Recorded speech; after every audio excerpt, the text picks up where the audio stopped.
Boys and girls, welcome back to our reading lesson. Our reading target is I can recognize characteristics of persuasive text with adult assistance and state what the author is trying to persuade the reader to think or to do. So before we begin, what does it mean to persuade? Very good. To persuade means you're trying to convince someone to do something, to believe in something, or to change someone's mind. And there's different ways to do this by giving reasons and stating facts. We've learned that some people can write letters. Any way to try to sway or influence or get others to believe what you want them to believe or to try to get them to do something. In writing as well, we've also been trying to persuade by writing a letter to someone and giving reasons and asking for something to try to persuade. We've done all these things. We've been working with persuading for the past few days. Today we're going to look at something different, a different way of persuading. So we've looked at two books. Yesterday we watched some commercials and we talked about different characteristics and things they were using. Today we're going to look at something called a brochure or advertisement. Does anybody know what that is? Yeah, so sometimes when you might go to a special place, they might hand you a brochure that tells you all about that place to try to get you to go there. They might tell you all the cool things that you can do there. They're trying to persuade you to go there with giving you as many things as possible for you to look at, so you can say, "Wow, this is a really cool place. Look at all the cool things that you can do here." That's a way of trying to persuade you. That's called advertisement, and they sometimes put that on something called a brochure. So we're going to be looking at some of those today and talking about the different characteristics and talking about what they're trying to persuade you to think or to do. So let's go ahead and get started and look at a few examples.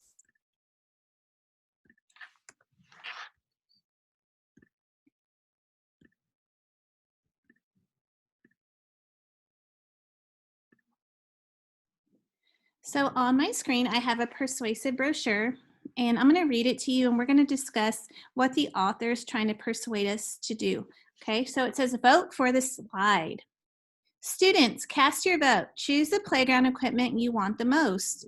The playground equipment with the greatest number of votes will be purchased. Cast your vote. And then it has an X on the slide, meaning that they're voting for slide. Why a slide? And it's giving reasons. Many children can use a slide at the same time. Children have more fun on a slide. You can slide down with your friends. You can slide down really fast.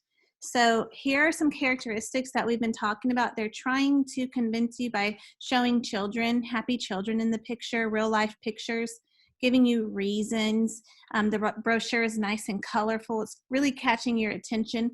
What do you think the author's trying to persuade you to do, or how are they trying to persuade you to vote for the slide? What are some things that they said? Very good.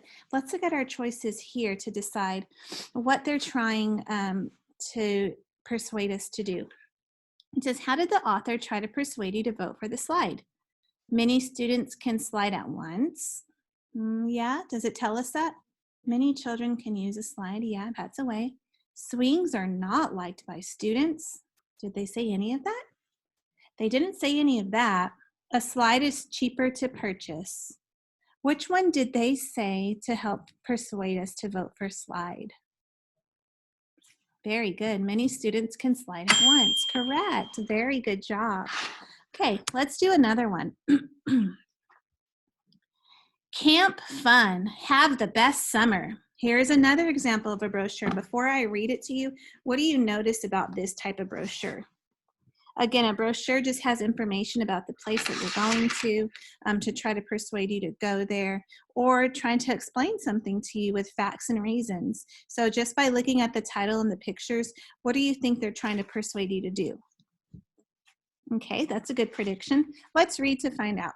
Camp fun. Have the best summer. Live and play together. Develop leadership skills. Appreciate the woodland environment. Learn outdoor survival techniques. And it has these cool camping pictures, very colorful. The title's in bold and it stands out to me. The pictures have real life pictures of kids. How do the kids look? Do they look happy or angry to be there? They look happy. All of this is a way of persuading you to maybe want to go camping. So let's see, let's answer our question. How did the author try to persuade you to visit this place? Camp Fun has outstanding food. Camp Fun promises you the best summer. Camp Fun has great leaders and guides. Based on looking at this persuasive brochure, which one of these is a way that they try to persuade you to visit this place? I'll give you a few seconds, and if you need to stop the video, you can. Let's check our answers. Camp Fun has outstanding food. Did they tell you anything about food? No, they didn't say anything about food, although I'm sure that they do have yummy food there, but that's not what they advertised in the brochure. Camp Fun promises you the best summer.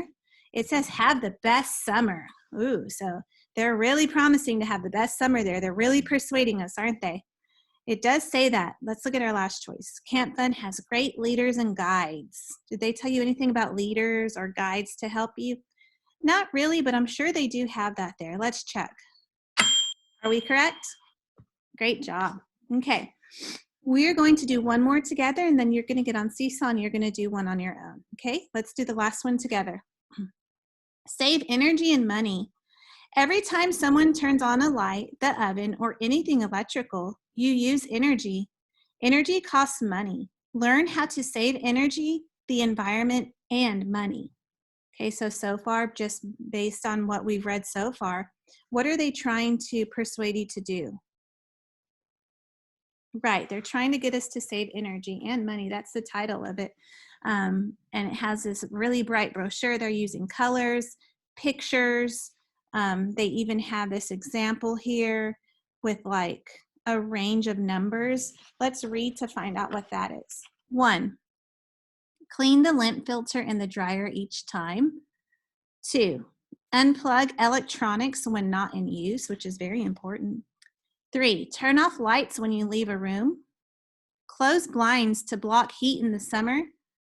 5, lower the thermostat when you leave. So all of this is telling me ways to do what? Very good, to save energy. And if you're saving energy, then you're saving money because you have to pay for that energy that you use, right? Okay, let's answer our question now. What is the author trying to persuade you to do? Excuse me, it says, save energy and money. I know that's the title. It tells me all of these things that I can do to save energy. Let's see. To conserve energy. Conserve energy, conserve means to like save. So that does kind of go with the title. To get rich. Well, it does say save money, but is this telling me all kinds of ways to get rich? I don't think so. To eat in the dark. Well, it does say to turn off the lights, but does it tell us to eat in the dark? Not at all. This brochure is trying to help me to conserve energy. It has all these cool tips, and it has this real information on this brochure that's actually very helpful. Let's see if we were correct. Great job. All right, so what we did today was we looked at different brochures and advertisements, and we talked about the different characteristics that they were using, like colors, pictures, real examples. And we talked about how sometimes people use advertisements to try to get you to buy or to do something. That is a way of persuading. Remember, persuade means to convince someone to do something. Now you're going to get on Seesaw and you're going to do a few of those that we just did together. Tomorrow we're going to come back and we're going to talk some more about persuasive text, and you're actually going to have a short quiz on what we've learned this week. Okay, great job today. See you tomorrow.